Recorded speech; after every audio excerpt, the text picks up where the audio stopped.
السلام علیکم ورحمۃ اللہ وبرکاتہ، نحمدہ ونصلی علی رسولہ الکریم، اما بعد فاعوذ باللہ من الشیطان الرجیم، بسم اللہ الرحمن الرحیم، رب اشرح لی صدری ویسر لی امری واحلل عقدۃ من لسانی یفقہوا قولی۔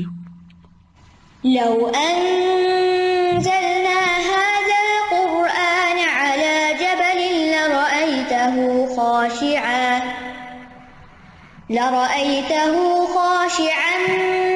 متصدعا من خشية الله وتلك الأمثال نضربها للناس لعلهم يتفكرون۔ امثال القرآن پروگرام کے سلسلے میں آج ہم انشاءاللہ اللہ کی خاطر خرچ کرنے والوں کی مثال پڑھیں گے کہ انہیں کیا حاصل ہوتا ہے، ان کو کیا فائدہ ملتا ہے۔ تو یہ آیت ہے سورۃ البقرہ کی آیت نمبر 265۔ ومثل الذين ينفقون أموالهم ابتغاء مرضات الله وتثبيتا من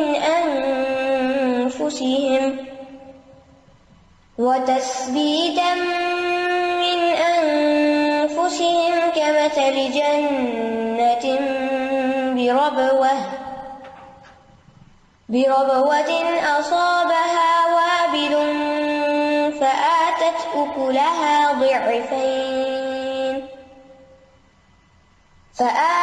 أكلها ضعفين فإن لم يصبها وابل فطل والله بما تعملون بصير۔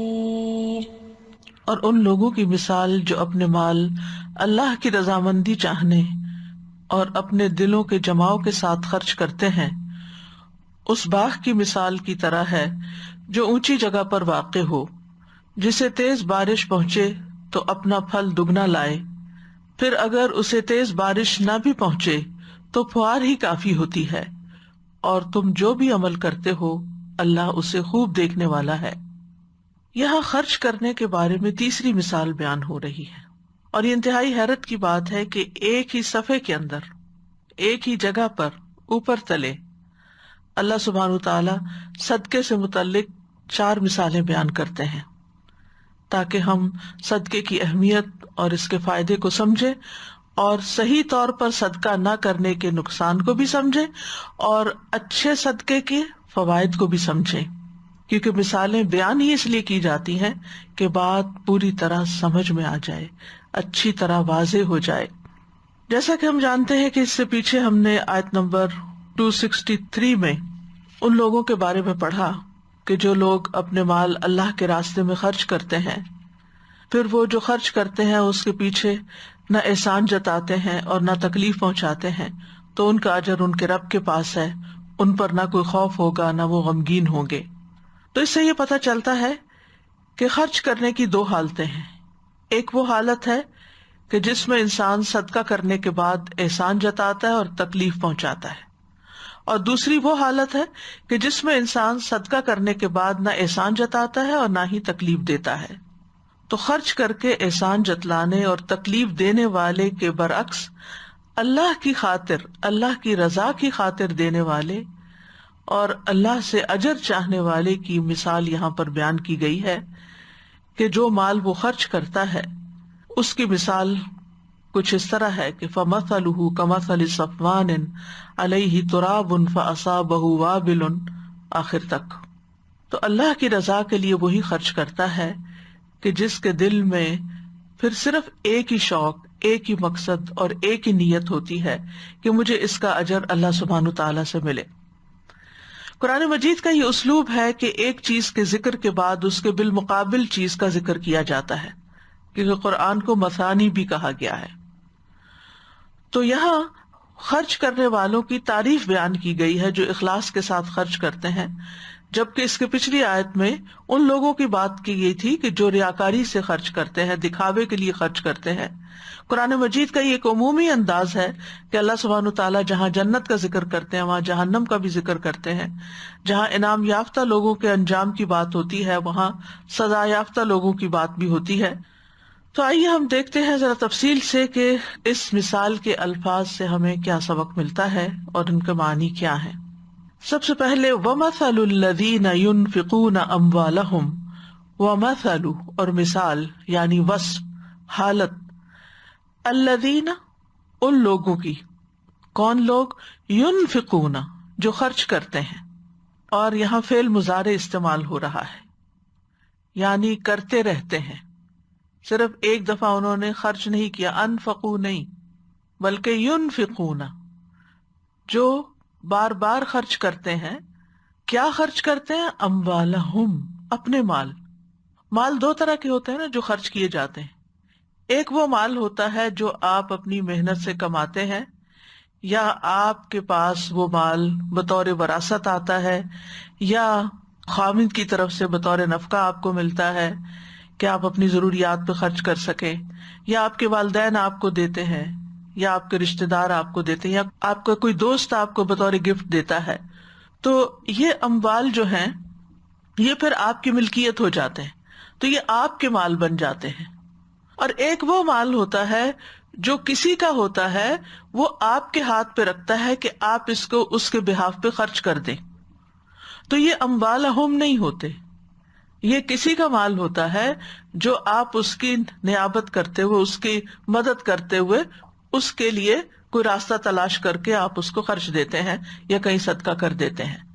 تو یہاں بات ہو رہی ہے اموالہم کی، وہ مال جو آپ کا اپنا مال ہے، وہ مال جو آپ نے کمایا ہے یا کہیں سے آپ کو ملا ہے، اور وہ آپ کی اب مٹھی میں ہے، ملکیت میں ہے، اب اس پہ آپ کی مرضی ہے، آپ چاہیں اللہ کے راستے میں خرچ کریں، آپ چاہیں اپنی ذات پہ خرچ کریں۔ تو یہاں پر مطلقاً خرچ کرنے کی بات ہو رہی ہے۔ پیچھے کی مثال میں کیا بات آئی تھی؟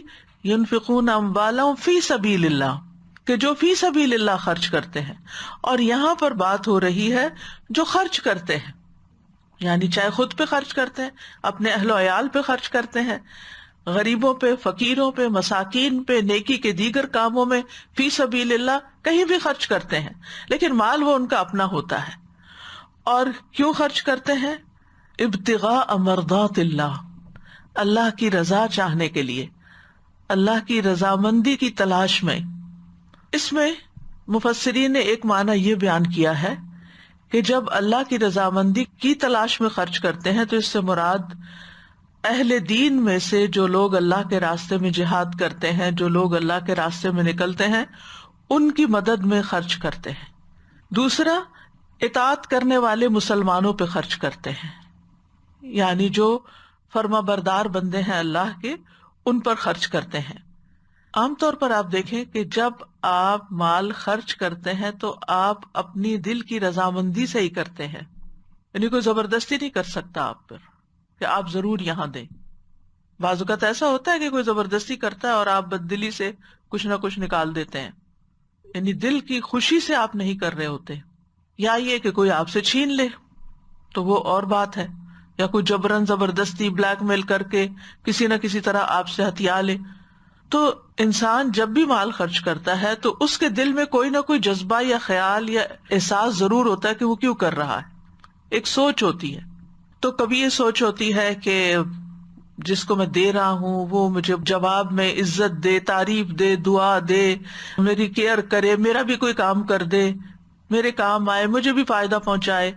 اور کبھی آپ اس لیے دیتے ہیں کہ لوگ کہیں کہ واہ بھائی واہ، کتنا اچھا انسان ہے یہ جو ہر وقت غریبوں کی مدد کرتا ہے، اس کے کام آ رہا ہے، وہاں جا رہا ہے، بھاگ دوڑ کر رہا ہے، بہت سے نیکی کے کام کر رہا ہے۔ اور کبھی آپ کے دل میں یہ ہوتا ہے کہ مجھے صرف اور صرف اللہ کو راضی کرنے کے لیے خرچ کرنا ہے، لا نرید منکم جزاء ولا شکورا، نہ کوئی بدلہ چاہیے کسی بھی شکل میں، مانیٹری شکل میں یا کسی اور خدمت کی شکل میں، نہیں، کچھ بھی نہیں چاہیے کسی سے۔ اور وہ ان کا دل بالکل پیور ہوتا ہے، واقعی کچھ نہیں چاہتے وہ کسی سے، توقع ہی نہیں رکھتے، نو ایکسپیکٹیشنز، اور نہ تعریف چاہتے ہیں، نہ شکریہ کے الفاظ چاہتے ہیں، کچھ بھی نہیں چاہتے. پھر کیا چاہتے ہیں؟ ابتغاء مرضات اللہ، صرف اللہ کو راضی کرنا چاہتے ہیں، اللہ کو خوش کرنا چاہتے ہیں. کیونکہ اگر اللہ راضی ہو جائے تو ہر چیز انسان کے لیے اچھی ہو جاتی ہے. حتیٰ کہ اپنے گھر والوں پر بھی خرچ کرتے ہیں تو اللہ کی رضامندی کے لیے کرتے ہیں کہ میرے رب نے میرے اوپر یہ فریضہ عائد کیا، میں اس لیے کر رہا ہوں.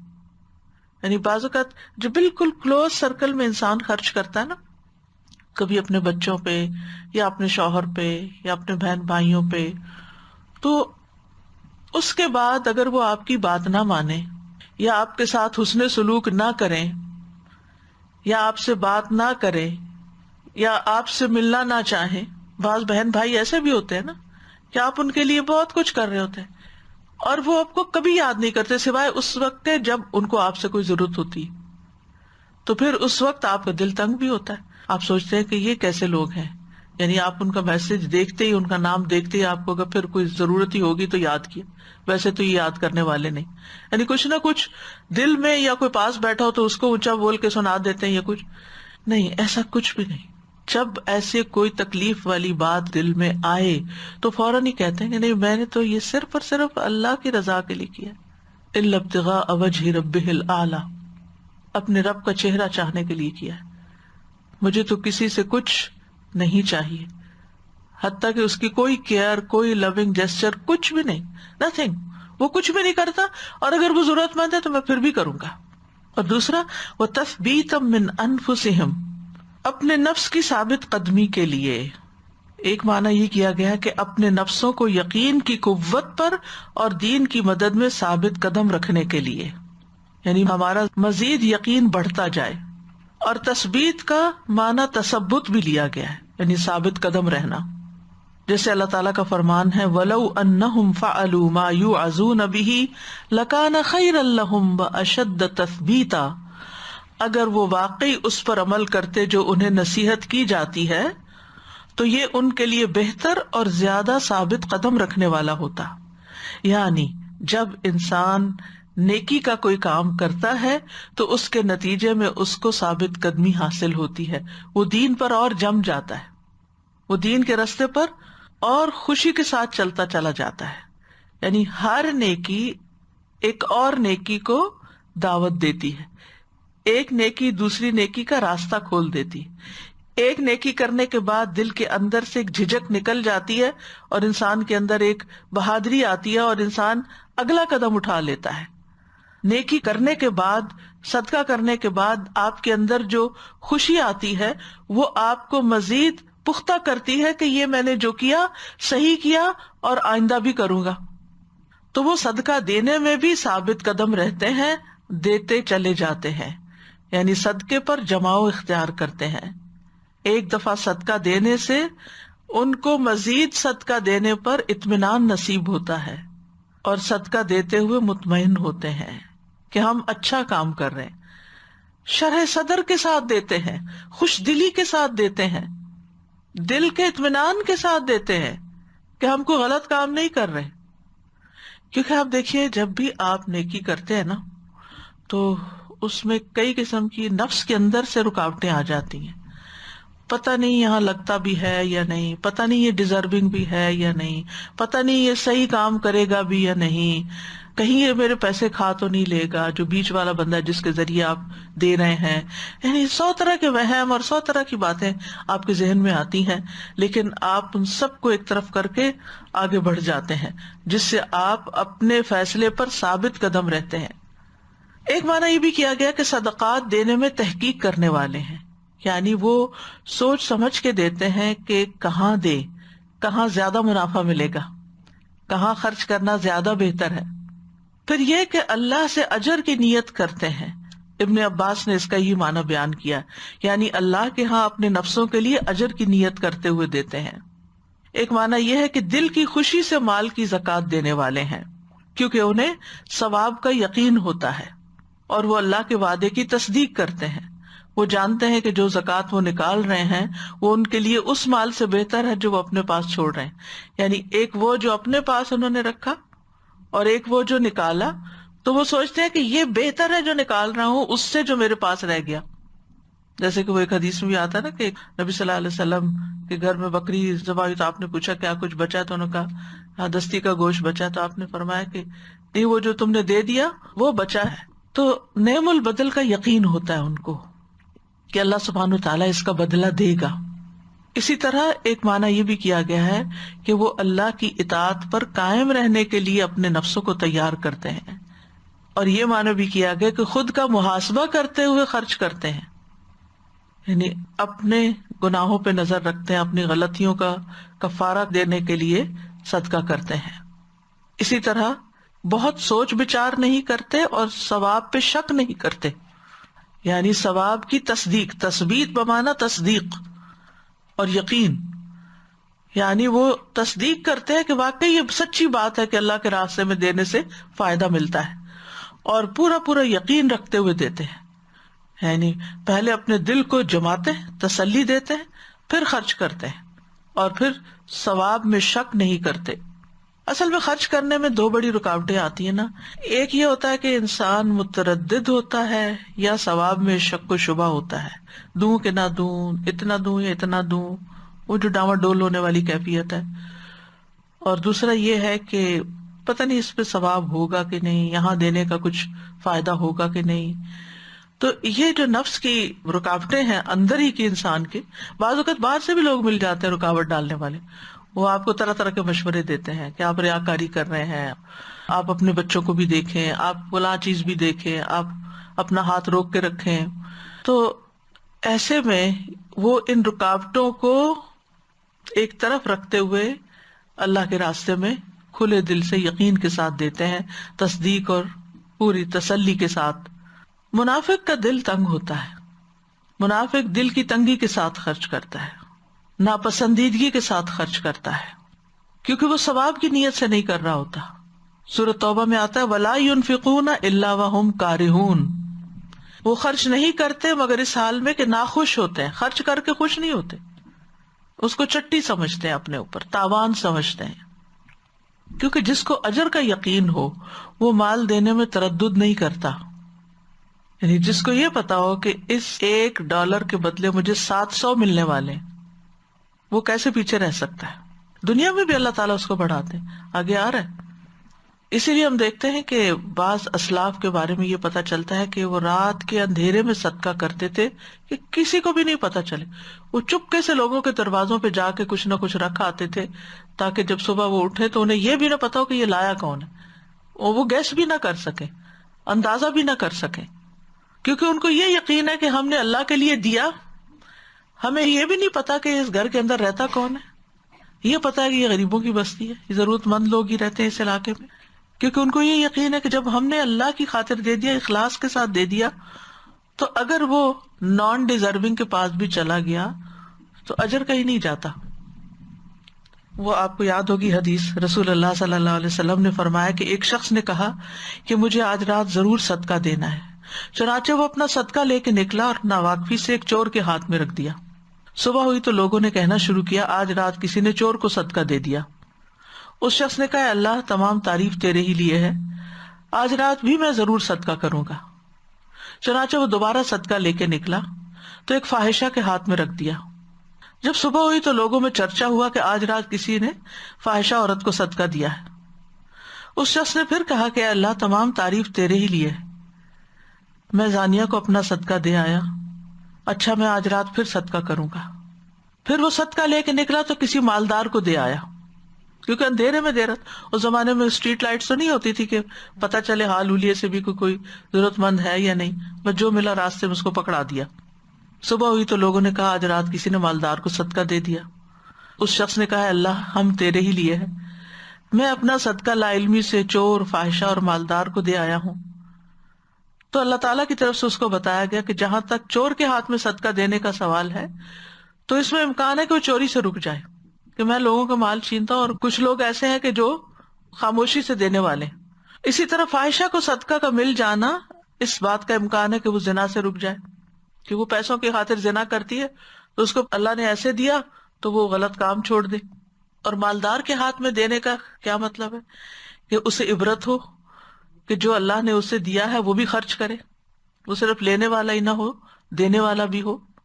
تو یہاں وَتَثْبِيتًا مِّنْ أَنفُسِهِمْ، اپنے نفسوں کے یقین کے لیے، ثابت قدمی کے لیے، تسلی کے لیے، شرح صدر کے لیے۔ اور جہاں تک نفس کا تعلق ہے تو ایک نفس ایمانی ہوتا ہے اور ایک نفس شہوانی ہوتا ہے، اور دونوں نفسوں کے اندر باہم ایک جنگ بھی ہوتی ہے۔ ایک نفس ہمارا ہوتا ہے نا، اور ایک نفس مطمئنہ بھی ہوتا ہے، ٹھیک ہے؟ تو ان میں کشمکش ہوتی ہے۔ تو جب انسان نیکی کا کام کرتا ہے تو نفس مطمئنہ جو ہے یا ایمانی نفس جو ہے وہ نفس امارہ پہ غالب آ جاتا ہے، اس کے اوپر حاوی ہو جاتا ہے۔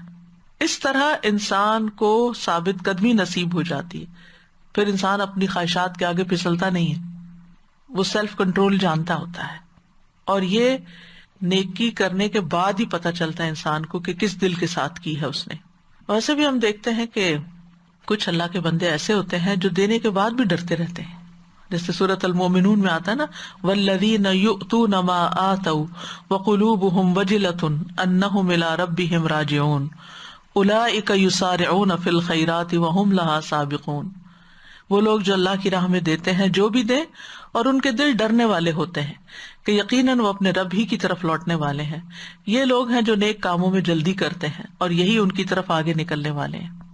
حضرت عائشہ فرماتی ہیں میں نے رسول اللہ صلی اللہ علیہ وسلم سے اس آیت کے بارے میں پوچھا کہ کیا یہ وہ لوگ ہیں کہ جو شراب پیتے ہیں یا چوری کرتے ہیں؟ آپ نے فرمایا نہیں اے صدیق کی بیٹی، اس سے مراد وہ لوگ ہیں جو روزے رکھتے ہیں، نماز پڑھتے ہیں، صدقہ دیتے ہیں، پھر بھی اس بات سے ڈرتے ہیں کہ کہیں ایسا نہ ہو کہ ان سے قبول نہ کیا جائے، یہی لوگ ہیں جو نیکیوں میں جلدی کرتے ہیں، یعنی پھر کرتے چلے جاتے ہیں۔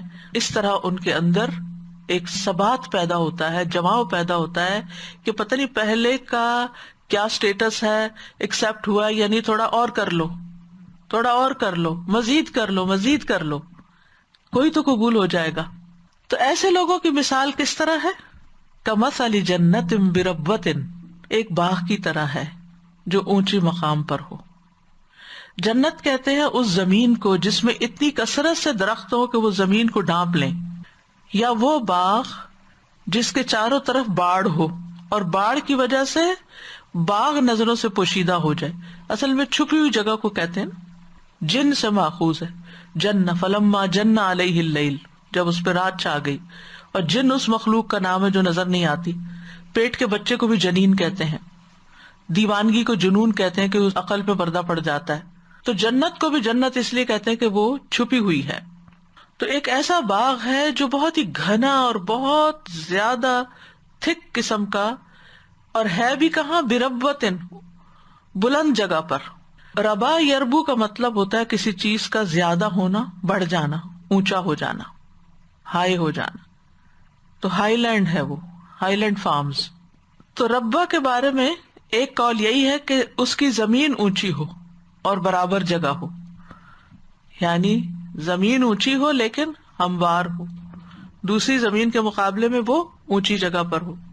ہوتا ہے نا جو ایسے سطح مرتفع کے علاقے ہوتے ہیں، کبھی اسٹریٹ لائن آتی ہے، کبھی اوپر کبھی نیچے۔ دوسرا یہ کہ وہ زمین اتنی اونچی ہو کہ وہاں پانی کا بہاؤ نہ جاتا ہو، یعنی باقی زمین کے مقابلے میں اونچی کہ نیچے سے پانی اس کی طرف نہیں جاتا بلکہ اوپر سے پانی اس کو لگتا ہے۔ ابن عباس کہتے ہیں کہ یہ وہ اونچی جگہ ہوتی ہیں جس میں نہریں نہیں بہتی، یعنی نہری پانی سے وہ باغ سیراب نہیں ہوتا بلکہ بارش کے پانی سے سیراب ہوتا ہے۔ یعنی یہ باغ ایسی جگہ پر ہے جہاں ندی، نالے، دریا، نہریں وغیرہ نہیں ہیں بلکہ بارش برستی ہے۔ اور عموماً آپ نے دیکھا ہو جیسے مری وغیرہ کا علاقہ ہے کہ وہاں پر اکثر بارش ہوتی ہے اور سبزہ بھی میدانی علاقے کی نسبت زیادہ ہے، موسم بھی زیادہ اچھا ہے۔ اور اونچی جگہ پر ہونے کی وجہ سے اس کا فائدہ یہ ہے کہ جب سورج طلوع ہوتا ہے تو بھی اس کو روشنی ملتی ہے، جب استوا پہ ہوتا ہے تب بھی اس کو پوری روشنی ملتی ہے، جب وہ غروب کی طرف جاتا ہے تب بھی روشنی ملتی ہے۔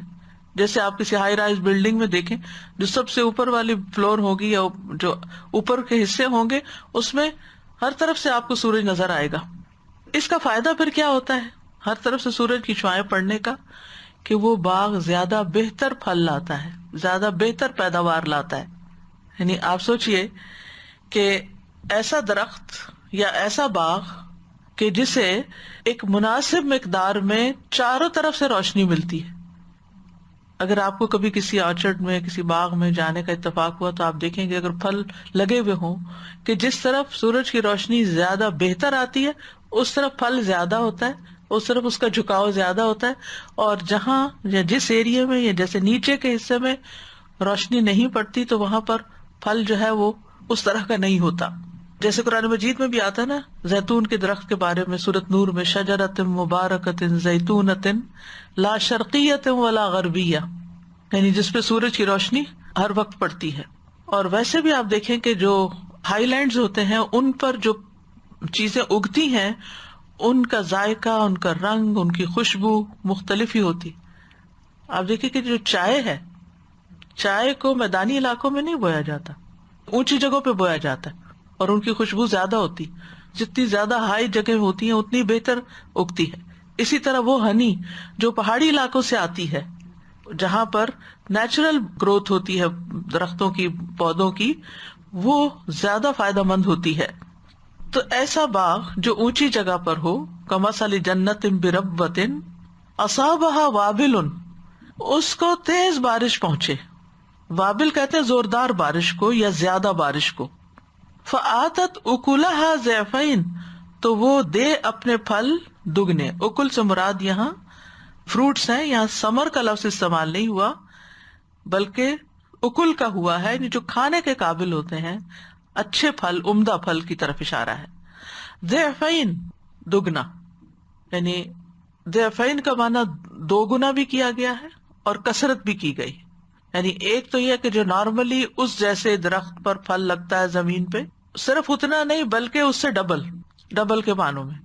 اسی طرح ایک معنی یہ بھی کیا گیا ہے کہ اس کا مقصد یہ نہیں کہ صرف تعداد میں ڈبل بلکہ زیادہ پھل لاتا ہے. یعنی حقیقی دگنا مراد نہیں ہے تعداد میں, بلکہ باغ کی جو زمین ہے, محل وقوع ہے, اس کے اوپر پڑنے والی جو بارش ہے, یہ ساری چیز مل کر اس باغ میں زیادہ پھل لانے کا باعث ہے. فآتت اکلہا ضعفین, یعنی اس کو پوری ہوا ملتی ہے, وہ اونچی جگہ پر ہے, سورج بھی سامنے ہے, زوردار بارش بھی آتی ہے. تو اب آپ دیکھیے کہ جب سارے تقاضے پورے ہو گئے ایک اچھی فصل آنے کے, تو پھر نتیجہ کیا نکلے گا. اب دیکھیں سارے تقاضے پورے ہو رہے ہیں تو صدقے میں بھی سارے تقاضے پورے ہوں گے, من نہیں ہوگا, اذیت نہیں ہوگی, ریاکاری نہیں ہوگی, تو پھر اس کا پھل کہیں زیادہ ہوگا. اور یہ بھی جو کہا گیا نا کہ ایک دانہ 700 دانے بن جاتے ہیں, تو یہ بھی اسی طرح, یہ نہیں بڑھوتری کے معنوں میں ضعفین بھی. جیسے وہ حدیث میں آتا ہے نا کہ ایک کھجور جب کوئی اللہ کے راستے میں دیتا ہے طیب, تو وہ اللہ تعالیٰ اس کو اپنے دائیں ہاتھ سے قبول کرتا ہے, پھر اس کو بڑھاتا ہے حتیٰ کہ وہ بہت پہاڑ کی طرح ہو جاتی ہے. پھر اسی طرح ضعفین اس معنی میں بھی ہے کہ اس کا فائدہ اس کو دنیا میں بھی ملتا ہے اور آخرت میں بھی ملتا ہے, یعنی ایک ریوارڈ آخرت کا اور ایک ریوارڈ دنیا کا. اور ویسے بھی آپ دیکھیں کہ ہر صدقے کا اجر فرق ہوتا ہے, اس کی کوانٹٹی کے اعتبار سے, کوالٹی کے اعتبار سے, نیت کے اعتبار سے, موقع محل کے اعتبار سے, ضرورت کے اعتبار سے, یعنی کئی وجوہات ہوتی ہیں. اور پھر خاص طور پر آپ دیکھیے کہ جب انسان چھپا کے دیتا ہے, دل کے جماؤ کے ساتھ دیتا ہے کہ میں جو کر رہا ہوں ٹھیک کر رہا ہوں, اور پھر ضرورت مندوں کو دیتا ہے, تو پھر اس کے فائدے بھی اتنے ہیں. جیسے سورۃ البقرہ میں ہی آتا ہے, ان تبدوا الصدقات فنعما ہی وان تخفوها وتؤتوها الفقراء فهو خیر لکم ویکفر عنکم من سیئاتکم واللہ بما تعملون خبیر. اگر تم اپنے صدقات ظاہر کرو تو بھی اچھا ہے, لیکن اگر خفیہ طور پر فقراء کو دو تو یہ تمہارے لیے زیادہ بہتر ہے. یعنی خاموشی سے ایسے صدقات تمہاری بہت سی برائیوں کو دور کر دیں گے, اور جو تم عمل کرتے ہو اللہ اس سے پوری طرح باخبر ہے.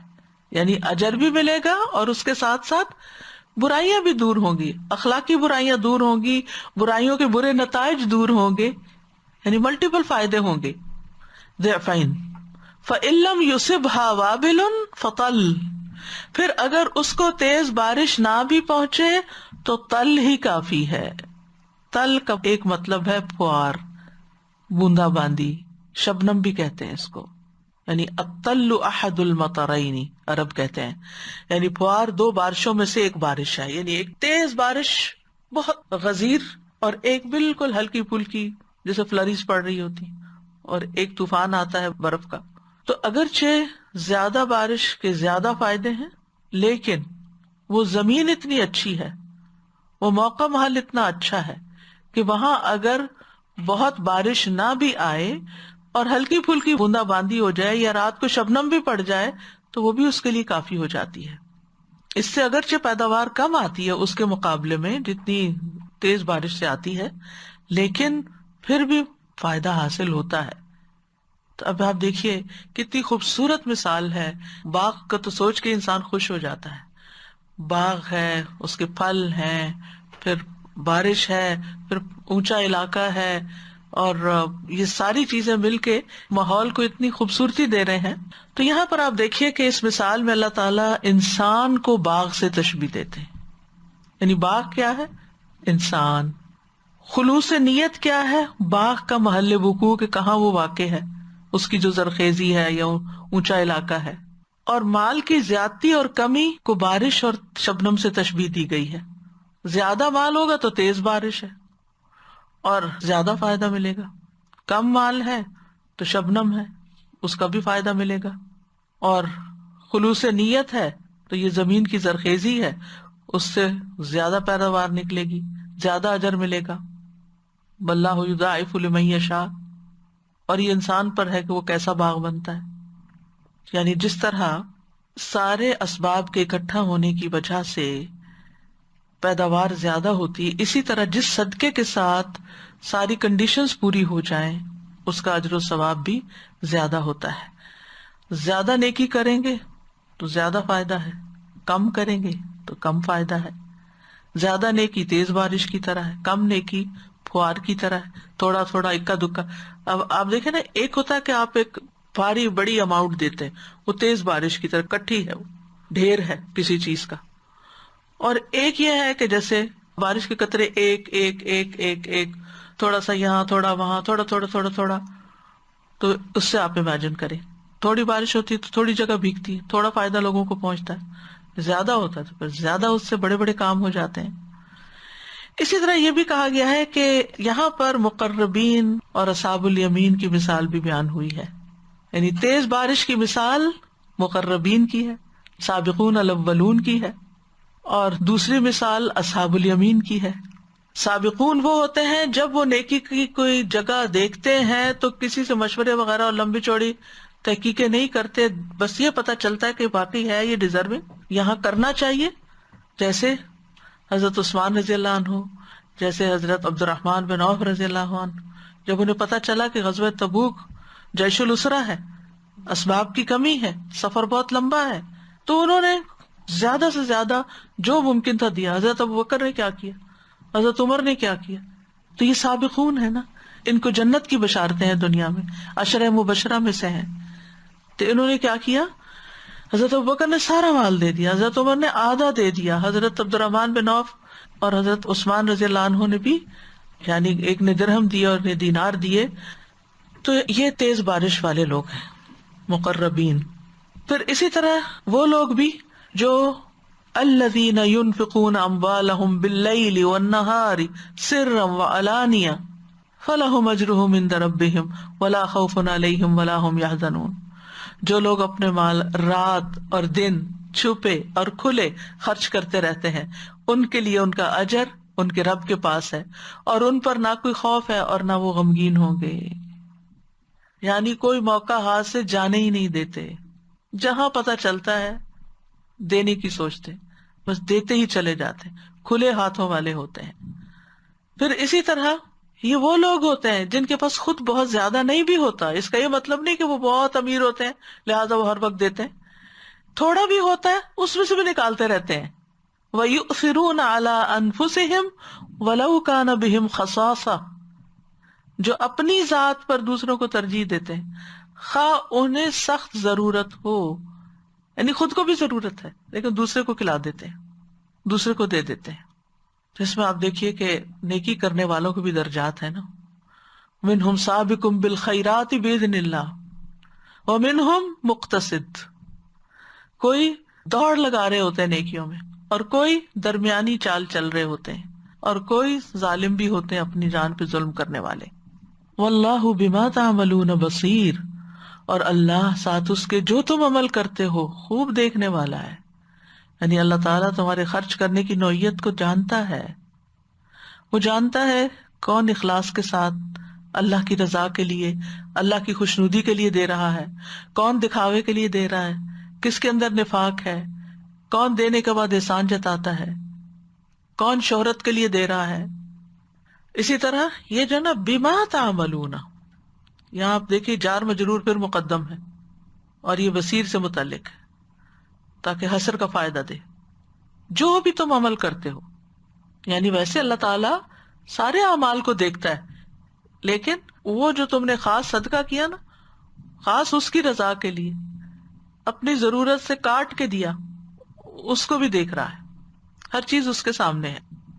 اللہ تعالیٰ کو پتا ہے نا کہ کس بندے نے کیا خرچ کیا، کہاں کیا، کس نیت سے کیا، کس کوانٹٹی میں کیا، کس کوالٹی کا کیا، اس کا پھر نتیجہ کیا نکلا، کتنے لوگوں کو اس کا بینیفٹ ہوا، پھر ان سے آگے کتنے لوگوں کو بینیفٹ ہوا، اس کی کیا وسعت تھی. انسانوں میں سے کوئی بھی اس کا بدلہ نہیں چکا سکتا. دنیا میں کوئی پیمانہ ہے ہی نہیں جس پہ آپ کسی کے اخلاص کو ناپ سکیں. آپ کسی کی دی ہوئی چیز کی کوانٹٹی کو تو ناپ سکتے ہیں، کوالٹی بھی دیکھ سکتے ہیں کہ ہاں اس نے 1 کلو سونا دیا اور وہ بالکل پیور گولڈ تھا، اس نے بڑی خوبصورتی سے دیا. جیسے حضرت عائشہ کے بارے میں آتا ہے کہ جب وہ اللہ سبحانہ وتعالیٰ کے راستے میں کچھ دیتی تھی تو جیسے سکے ہوتے تھے تو ان کو صاف کر کے گھسانے سے مراد یہ نہیں کہ ان کا نمبر مٹا کے، ان کو صاف کر کے رگڑ کے صاف کرتی تھی، پھر اس پہ خوشبو لگاتی تھی، پھر دیتی تھی کہ میں اللہ کو دے رہی ہوں، یہ غریب کے پاس نہیں جا رہا، یہ اللہ کے پاس جا رہا ہے. یعنی ان چیزوں کو تو انسان ظاہر میں دیکھ سکتا ہے کہ کوالٹی کیا ہے، کوانٹٹی کیا ہے، مگر کسی کے دل کا حال کون جان سکتا ہے. تو یہ اعمال القلوب جو ہے، بما تعملون، اعمال القلوب جو ہے وہ اللہ ہی دیکھتا ہے. اللہ سبحانہ تعالیٰ تمہاری شکلوں کو نہیں دیکھتا، تمہارے مال نہیں دیکھتا، وہ تمہارے دل اور تمہارے اعمال دیکھتا ہے. لہٰذا ان دو چیزوں کو خوبصورت بنانے کی ضرورت ہے. تو یہ ہے وہ مثال کہ اللہ نے ان لوگوں کے لیے بیان کی جو اپنے مال کو نیکی اور بھلائی کے کاموں میں خرچ کرتے ہیں، احسان نہیں جتاتے، تکلیف نہیں پہنچاتے، ریاکاری نہیں کرتے، بلکہ ان کا مقصد صرف اور صرف اللہ کی خوشنودی حاصل کرنا ہوتا ہے. وہ اپنے مالوں کو اللہ کے وعدے پر یقین کرتے ہوئے، ایمان رکھتے ہوئے خرچ کرتے ہیں کہ اللہ نے جو اجر و ثواب کا وعدہ کیا ہے اللہ سبحانہ وتعالیٰ وہ ضرور دے گا. تو ان لوگوں کی اللہ نے مثال بیان کی کہ ان کی مثال ایک خوبصورت باغ کی طرح ہے جس میں بہت درخت ہیں، جو ایک اونچی جگہ پر باغ ہے، اور وہاں تیز بارش سے بہترین پھل آتے ہیں، بہت زیادہ پھل آتے ہیں، بہت زیادہ اجر و ثواب ان کو ملتا ہے. اور اگر ان کے پاس زیادہ نہ ہو، تھوڑا بھی دینے کو، تو اس سے بھی ان کو فائدہ پہنچتا ہے. یعنی باغ کا ایسا منظر پیش کیا گیا ہے کہ جس سے دل خوش ہو جاتا ہے. ایسا نظارہ ہے یہ، ایسے لوگوں کو دیکھ کے بھی دل خوش ہو جاتا ہے نا. وہ بھی باغ کی طرح ہی ہوتے ہیں نا. یعنی باغ سے مراد یہ انسان ہے نا، کہ اس کے اندر خیر ہی خیر، اس کے اندر دوسروں کے لیے فائدہ ہی فائدہ ہے. درخت کو دیکھ کر آپ دیکھیں، درخت کو دیکھ کے بھی آپ خوش ہو جاتے ہیں. اور اگر کسی باغ میں کسی گرین جگہ پر بارش ہو رہی ہو، اسے دیکھ کے اور بھی دل خوش ہو جاتا ہے. اور اگر ان درختوں پہ پھل لگے ہوئے ہوں تو نظارہ اور بھی خوبصورت ہو جاتا ہے. اور پھر یہ کہ اس میں سے ایک ایک چیز جو بیان ہوئی ہے اس کی اپنی ہی خوبی ہے. اب دیکھیے کہ بارش سے نہ صرف یہ کہ پھل زیادہ آتا ہے، بلکہ بارش سے پتے دھل جاتے ہیں، درخت کا رنگ زیادہ نکھر جاتا ہے. اور پتے کیا ہیں؟ ہمارے پھیپھڑوں کی طرح ہے نا، وہ آکسیجن جذب کرتے ہیں اور چھوڑتے ہیں.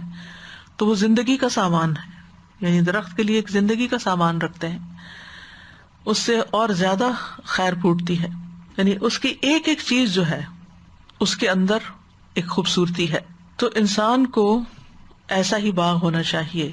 اور یہ جو مشابہت کی وجہ ہے اس کو ہمیشہ سامنے رکھنا چاہیے کہ جگہ بھی پاک ہو اور مقصد بھی حاصل ہو، پھل بھی حاصل ہو. یعنی انسان کی نیت بھی درست ہو اور پھر اس کا آؤٹ کم بھی اچھا ہو. یعنی جب نیت اچھی ہوگی، آپ ایک اچھا باغ ہے تو آپ کا آؤٹ کم یا ریزلٹ، اس کا جو فائدہ ہے وہ بھی زیادہ آپ کو ملے گا، اجر بھی زیادہ ہوگا، ثواب زیادہ اکٹھا ہو جائے گا، ضعفین ہو جائے گا، کئی گنا ہو جائے گا۔ یہ مثال اس کے بالکل برعکس ہے، جو چٹان کے اوپر مٹی پڑی ہوئی تھی۔ اگر آپ اس کو کمپیئر کریں پچھلی مثال سے، جو منافق کی مثال ہے یا جو ریاکاری کے لیے خرچ کرنے والوں کی مثال ہے، کیونکہ منافق ریاکاری کے لیے کرتے ہیں نا خرچ، یہ نفاق کی ایک علامت ہوتی ہے، ثواب کی بجائے وہ دکھاوے کے لیے خرچ کرتے ہیں۔ تو اس میں آپ دیکھیں وہ بھی چٹان ہے، اونچی جگہ ہے، وہاں بھی مٹی پڑی ہوئی ہے، لیکن وہاں جو بیج بوئے گئے وہ کچھ اس میں سے نکلا ہی نہیں۔ وہاں بھی بارش پڑی ہے، اس بارش نے سب کچھ دھو دیا ہے۔ یہ بھی باغ اونچی جگہ پر ہے، اس میں بھی بہترین مٹی ہے اور اس پر بھی بارش پڑی ہے، لیکن اس کا پھل ڈھیروں ڈھیر آیا ہے، بہترین آیا ہے۔ اونچی جگہ کی اصل میں مٹی زیادہ زرخیز ہوتی ہے اور پیداوار زیادہ بہترین ہوتی ہے، کیونکہ یہ جگہ جو ہے ان میں عموماً آسمانی بارشوں سے سیرابی ہوتی ہے۔ تو آپ نے اگر کبھی غور کیا ہو، جیسے سمر ہوتی ہے نا، جب کبھی بارشیں کم ہوتی ہیں تو آپ اپنے گارڈن میں دیکھیں، آپ روز پانی لگائیں، بھلے ان پودوں کے اندر وہ گرینری نہیں آئے گی، لیکن ایک بارش آنے کی دیر ہے تو آپ دیکھیں کہ کتنی گرین ہو جاتے ہیں، سارا گھاس گرین ہو جاتا ہے، پھولوں کا رنگ ہی فرق ہو جاتا ہے۔ یہی فرق ہے اس زمین کے پھلوں میں جس کو نہروں سے سیراب کیا جاتا ہے، مصنوعی طریقوں سے آبپاشی کی جاتی، اور اس باغ میں جس کو آسمانی بارش سیراب کرتی ہے۔ تو خرچ کرنے والا جو ہے وہ جتنا زیادہ اخلاص رکھتا ہوگا اور جتنا زیادہ اس کے اندر صدق ہوگا، تثبیت ہوگی، یعنی دو آفتوں کا سامنا کرنا پڑتا ہے نا، تو اس کا مقابلہ دو چیزوں سے ہی ہوتا ہے، یعنی ایک اخلاص اور ایک صدق۔ یعنی انسان خرچ کرتے ہوئے کیا چاہتا ہے کہ کوئی تعریف تو کر دے، کوئی دعا تو دے دے، کوئی حال تو پوچھ لے، لیکن اللہ کی رضا کے لیے کرنے والا ان میں سے کچھ بھی نہیں چاہتا ہوتا، اسی لیے وہ دوبارہ اس جگہ دینے میں کوئی تردد نہیں رکھتا، اس کے دینے میں صدق ہوتا ہے۔ پھر آپ دیکھیں کہ ایسا باغ پانی روکتا نہیں ہے، اونچی جگہ پہ ہوتا ہے نا، اس پہ بارش پڑی، وہ پانی بھی نیچے والی جگہوں پہ بہ گیا اور زمین کو لگ گیا جا کے، اس کا بھی فائدہ ہے، پھلوں کا تو فائدہ ہے ہی، اس پانی کا بھی فائدہ جو وہاں سے گزرتا ہے۔ تو بارش زیادہ ہو یا کم ہو، زیادہ دیں اللہ کے راستے میں یا کم دیں، بہرحال اللہ کے ہاں اس کا اجر محفوظ ہے۔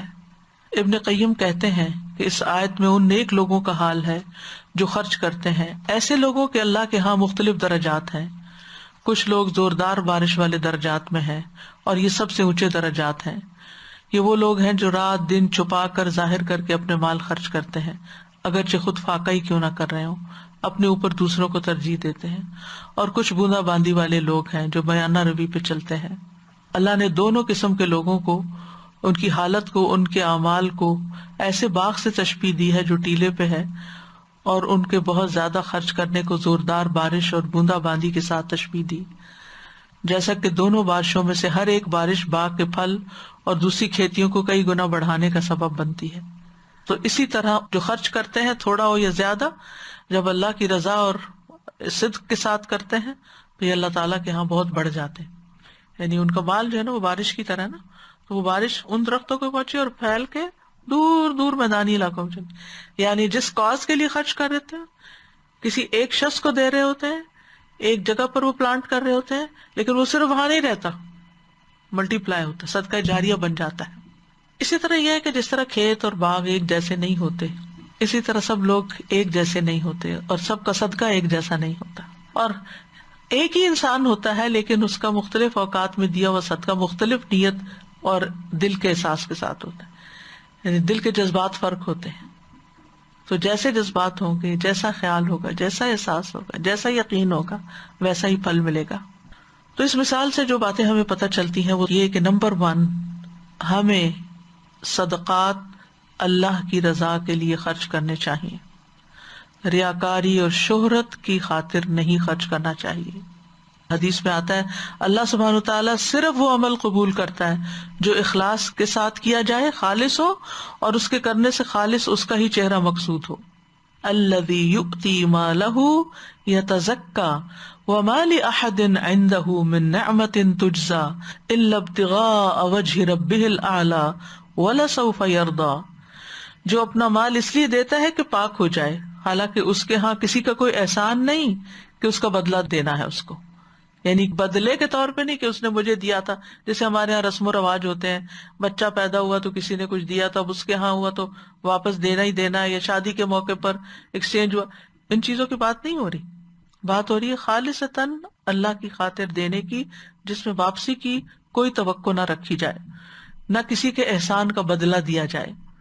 تو الا ابتغاء وجہ ربہ الاعلی ولسوف یرضی، وہ کہتے ہیں نا نیکی کر دریا میں ڈال والی بات، کہ آپ جب دریا میں کچھ ڈالتے ہیں تو واپس اس کو نکالنا ناممکن ہوتا ہے، وہ نہیں ملتی آپ کو دوبارہ، لیکن ہو سکتا ہے کہ وہ کسی ایسی جگہ پر جا پڑے کہ جہاں اس سے بہت زیادہ فائدہ اٹھایا جائے، تو ہمارا بھی جو دنیا میں دیا ہوا ہے آخرت میں بہت زیادہ فائدے کی چیز بن جائے۔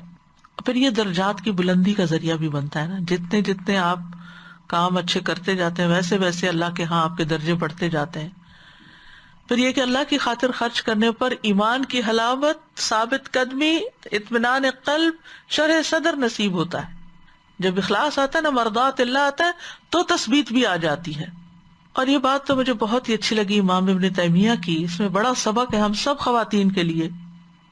اکثر لوگ یہ کام کرتے ہیں، یعنی اپنے اہل و عیال پہ خرچ کرتے ہیں تو فطرت اور عادت اور معمول کے طور پہ کرتے ہیں، یعنی خواتین کھانا بناتی ہیں گھر والوں کو کھلانے کے لیے معمول کے طور پر، عادت کے طور پر، وہ اس کے ذریعے اللہ کی رضا نہیں چاہتے، ان کے خیال میں بھی نہیں ہوتا کہ میں یہ کام اس لیے کر رہی ہوں کہ میرا رب مجھ سے راضی ہو۔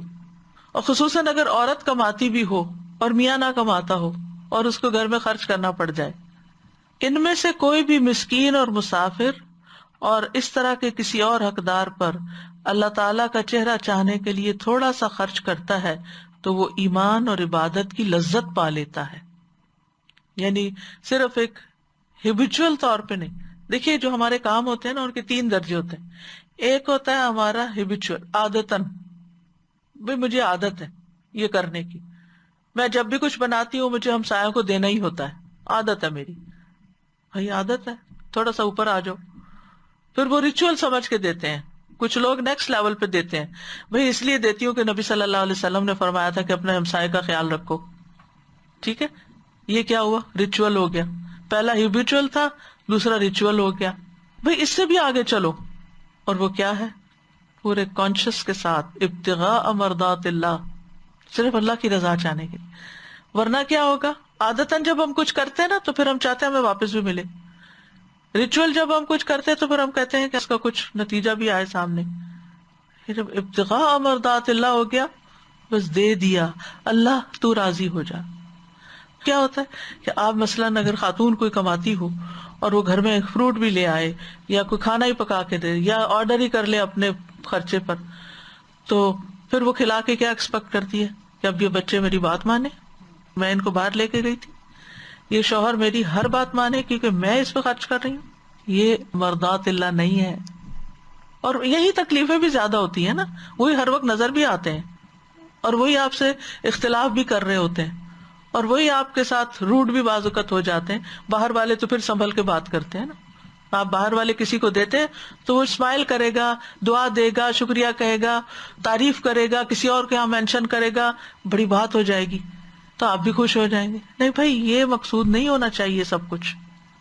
اسی وجہ سے بہت سے لوگ زیادہ بہتر جگہ پر خرچ کرنا جہاں سے دگنا ثواب ملتا ہو، دیر فائن، رشتے دار کو خرچ کرنا مثلا، وہاں نہیں دیتے، یہ تو پوچھتے بھی نہیں ہمیں، تو اس لیے ان کو کیوں دے، چھوڑو ان کو، کسی اور کو دو، کم از کم کسی برے وقت کام تو آئے گا۔ ایسے بھی کہتے ہیں نا لوگ کہ آج کسی کو دیں گے تو کل کو مجھے بھی پوچھے گا، تو یہ نہیں ہونا چاہیے۔ وہ کہتے ہیں وہ اپنے اہل و عیال پہ ہزاروں خرچ کرتا ہے تو وہ اس میں ایمان اور عبادت کی لذت نہیں پاتا کیونکہ وہ اللہ کے چہرے کی خاطر خرچ نہیں کرتا۔ یعنی یہ امام ابن تیمیہ کا قول جو ہے اتنا خوبصورت ہے کہ ایمان کی لذت ہی نہیں ملتی جب انسان اللہ کے لیے خرچ نہیں کرتا، چاہے اپنے گھر والوں پر ہی کیوں نہ کر رہا ہو۔ تو ہم جب اللہ کے لیے کرتے ہیں، جیسے زکوٰۃ بھی دیتے ہیں، حالانکہ ہمارا فریضہ ہے، ایک ریچول بھی ہے. لیکن وما آتیتم من زکاۃ تریدون وجہ اللہ فاولئک هم المضعفون، اور جو کچھ تم زکوٰۃ سے دیتے ہو اللہ کے چہرے کا ارادہ کرتے ہوئے تو یہی لوگ کئی گنا بڑھانے والے ہیں.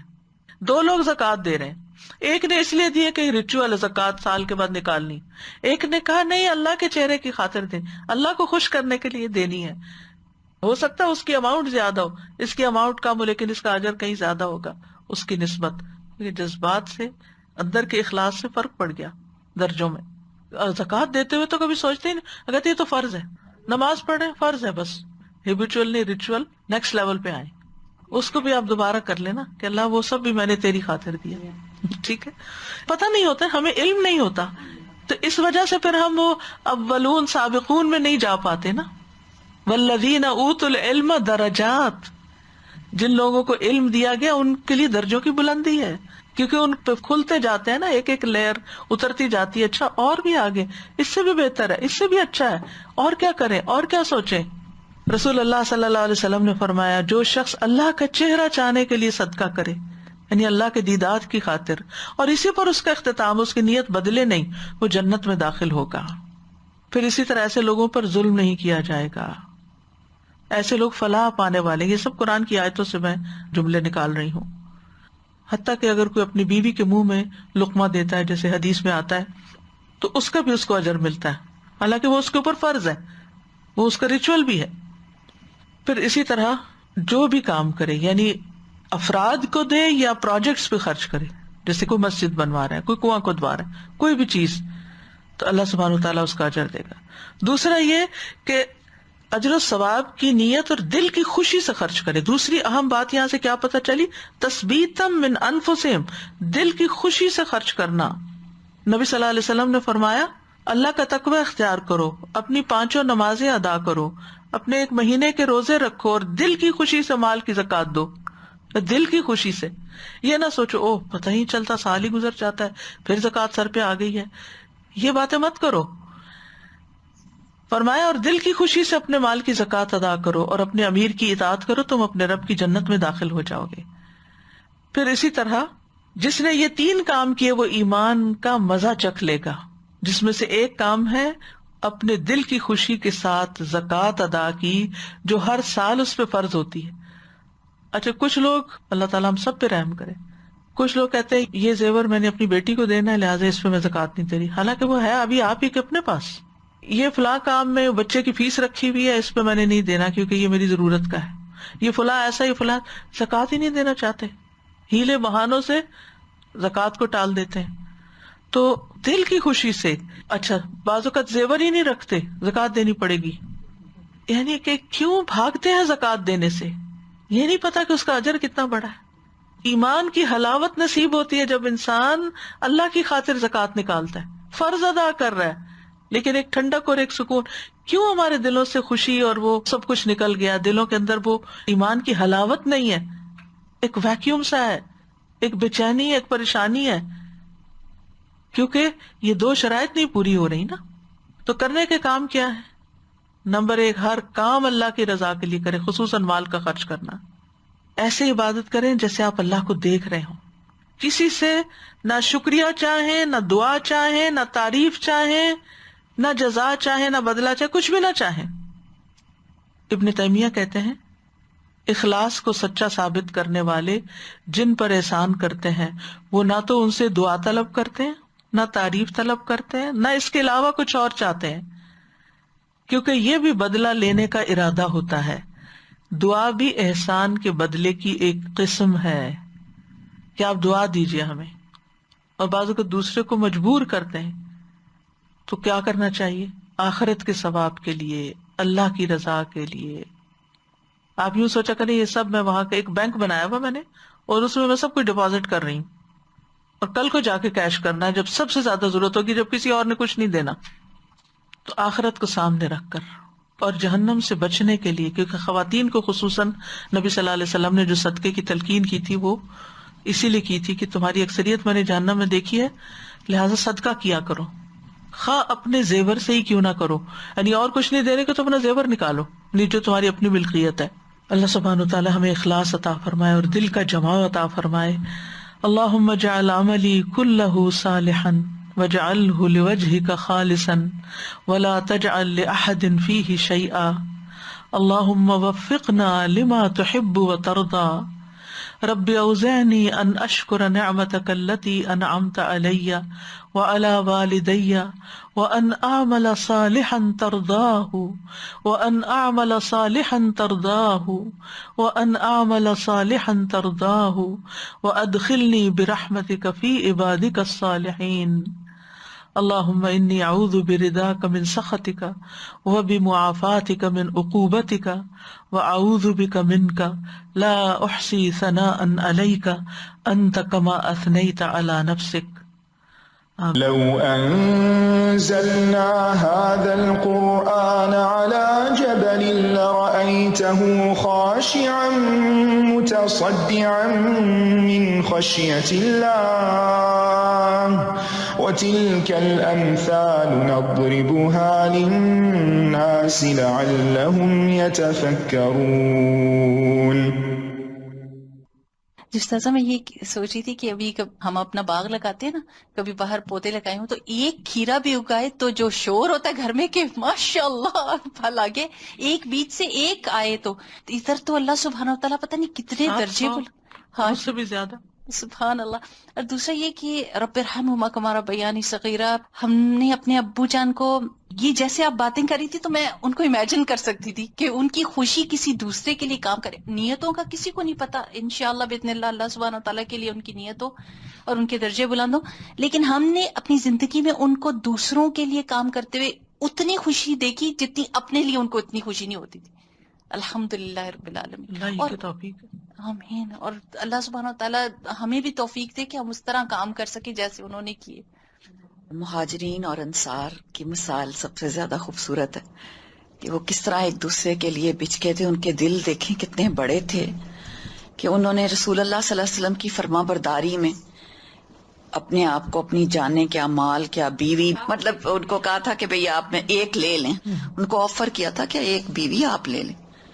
مطلب یہ بہت بڑی بات ہے استاد جی، یہ اپنا مال اور پھر اپنے بندوں اور ساتھ اپنی پسندیدہ چیزیں دینا.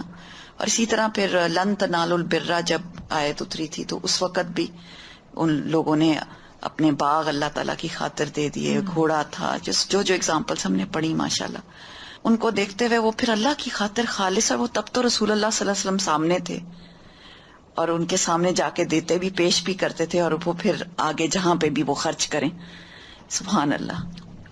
استاذہ اگر ہم کسی کو دے رہے ہیں اور دل میں ہماری نیت ہوتی ہے کہ اللہ تعالیٰ میرے بچوں کو یہ دین کو ثابت قدم کریں، مطلب ساتھ یہ بھی نیت کر رہے ہیں از دیٹ اوکے کہ میرے بچوں کو دین دینا اور میرے ماں باپ کی مغفرت کرنا، بس دل میں نیت کر رہے ہیں، ماں باپ کی طرف سے آپ کریں، یعنی ان کو ثواب پہنچے، ہاں مطلب کہ اللہ تعالیٰ ان کی بچوں مغفرت تک کرنا. خیر پہنچے، یہ ٹھیک ہے، لیکن باقی اللہ پہ چھوڑ دیں. اچھا کہ اللہ سبحانہ وتعالی بہتر بدلہ عطا کرے. اور ویسے جیسے فرض نماز کے بعد دعا قبول ہوتی ہے، جی صدقے کے بعد ہوتی جی، ہے، پھر اسی طرح حج کے وقت، روزے کے وقت، تو اس طرح دعائیں پھر مزید مانگیں.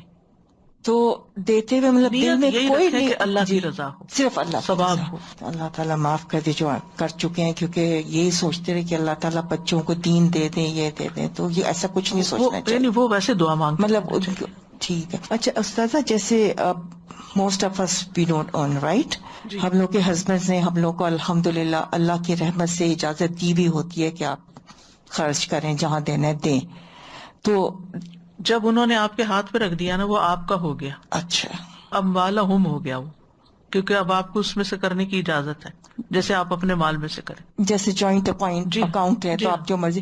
تو پھر ہمارے ہسبینڈ الحمدللہ they are the unsung heroes, actually کرتے ہمیں اور کماتے تو وہی ہے نا، اللہ کی محنت رحمت تو سے ساری انہی کی ہے، وہ ہے. اور وہ الحمدللہ کہتے بھی کچھ نہیں ہے. الحمدللہ. الحمدللہ. جی استاذہ جی، دو باتیں میرے ذہن میں آ رہی تھی. ایک تو یہ کہ پھر ساری کی ساری نیت کی ہے نا بات بیچ میں سے. نیت کی بات ہے. زمین اگر اچھی ہے تو پھر چاہے بارش ہو یا نہ ہو، آپ نے تھوڑا بھی دیا تو اللہ سبحانہ تعالیٰ کو قبول ہے. اور جو ہے بھلے کسی کا مال کوانٹٹی میں زیادہ، لیکن اگر ریاکاری میں ہے یا اس طرح سے ہے تو پھر اس کی تو وہ درجات نہیں ہے. اور تھوڑا بھی مال ہے اور اگر خلوص نیت سے ہے تو پھر اس کے درجات ہیں. لیکن جیسے دوسری جگہ پر بھی آتا ہے نا، منکم من یرید الدنیا ومنکم من یرید الآخرہ. ٹھیک ہے نا، تو آخرت کے لیے کرنا چاہیے. اللہ سبحانہ تعالیٰ اپنی رحمت سے دنیا میں بھی دیتا ہے. ربنا آتنا فی الدنیا. اور یہ جو دے فین کی بات آپ نے اتنی خوبصورت ایکسپلین کیا کہ رشتہ داروں کو دینے کا ڈبل اجر ہے، اور وہ تو حدیث سے بھی ثابت ہے کہ ڈبل اجر ہے. اور پھر بھی ہمارے دل جو ہے وہاں پہ تنگ ہو جاتے ہیں آ کے. تو سبحان اللہ، دے فین کا تو رائٹ وے، مطلب اگر ہم یہی سمجھ لیں کہ رشتہ داروں کو دینے میں ہی دے فین کی ٹرم جو ہے وہ پوری ہو جاتی ہے. اللہ سبحانہ تعالیٰ ہم سب کو توفیق دے. یہ نیت کو ریوائیو کرنا چاہیے. جب میں اب کچن میں جاؤں تو میں کہوں کہ اللہ سبحانہ تعالیٰ کرنا چاہیے. بڑا بڑا کچن میں لکھ کے لگا لیں تاکہ ہر وقت یاد رہے. کیونکہ کسی وقت بنتے میں چڑچڑا پن آ جاتا ہے. بالکل چڑچڑاپن آتا ہے. آپ مثلاً اتنی محنت سے بنا کے رکھتے ہیں، سب دوسرے کھا جاتے ہیں، آپ کا حصہ بھی نہیں چھوڑتے. کبھی ایسا ہوا؟ بہت دفعہ ہوتا ہے نا. یعنی بنایا آپ نے، رکھا آپ نے، لائے آپ، سب آپ نے کیا، اور آپ ابھی سرو کر رہے ہیں، آپ کھڑے ہیں ابھی لا رہے ہیں، رکھ رہے ہیں، کر رہے ہیں، اور وہ شروع ہوئے اسٹارٹر پہ اور وہ سارا ہی ختم کر دیا. او سوری، ہمیں تو یاد ہی نہیں رہا کہ آپ کو بھی کھانا ہے. اس وقت آپ کیا کرتے ہیں پھر؟ جب ماں کے لیے تو خیر بڑی خوشی کی بات ہوتی ہے، لیکن بہرحال ایک وہ ضرور ہوتا ہے نا، تو اس چیز کو نکالنے کی کوشش کرنی چاہیے کہ فطری طور پہ ہوگا، لیکن پھر آپ اس کا اظہار نہ کریں. ٹھیک ہے نا. پھر ہم جو بول دیتے ہیں نا اور تانے دے دیتے ہیں، اس سے پھر گنواتے ہیں. یا کہیں نہ بھی تو سوچے ہی چلے جائیں، وہ دماغ اسی میں الجھا ہوا کہ انہوں نے میرے ساتھ یہ کیا، انہوں نے میرے ساتھ یہ کیا. فوراً سوچے نہیں، اللہ کی رضا کے لیے، اللہ جزا دے گا. لذت آ جاتی ہے نا. وہ کبھی ایسا ہوتا ہے کہ ہم دیکھتے ہیں کہ ہم نے ایک ہی جگہ پہ پلانٹس لگائے ہیں، لیکن جہاں پہ زیادہ سورج کی روشنی پہنچتی ہے وہ اتنے لمبے ہو جاتے ہیں وہ ٹریز، اور وہ جو سائڈ پہ ہوتے ہیں ان کے ساتھ ہی ہوتے ہیں لیکن وہ اتنے چھوٹے ہوتے ہیں. اور ایسی نیتوں کا بھی ہوگا کہ تھوڑی جن کی نیت ہوگی ان کی ہائٹ چھوٹی ہوگی، اور وہ جن کی اچھی نیت ہوگی ان کی ہائٹ کا سمجھے، لیکن بہرحال اجر میں اجر بڑا چھوٹا ہوگا. وآخر دعوانا ان الحمد للہ رب العالمین. سبحانک اللہم وبحمدک، اشہد ان لا الہ الا انت، استغفرک واتوب الیک. السلام علیکم ورحمۃ اللہ وبرکاتہ.